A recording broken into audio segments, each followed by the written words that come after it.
Zveshuwa ndiri kurwadziwa nerufu rwaMorgan Tsvangirai. Richi wedu waenda, Save, our president, legacy of the country, gamba renyika. Nguva ino tiri kuchema nemhuri yekwana Tsvangirai, takabatana navo tichiti ngatichemei netariro.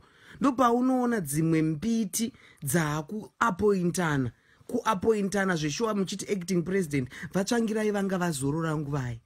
Ndotsika dzedu here dzechishona idzodzo kuti panofa munhu asati atombonayiwa nemvura pasi apapa, asati atomboiswa kana mubhokisi. Zveshuwa vanhu maakuti muri kuda kugara, munogara nhaka dzeiko vana Chamisa? Zororai mumbozorora mucheme mukuru wenyika afa. This is disappointing. Siyai zvamuri kuita izvozvo, chemai nevanhu vekwana Tsvangirai pane kuti maakuti acting president. Ndosaka vanhu vasingatrust MDC kana maakuita zvamuri kuita izvozvo. Inguva yekuchema gamba, ende gamba ngarichemwe. Mazvinzwa? Ndindadaro emve mamva mapabatisisa ipapo.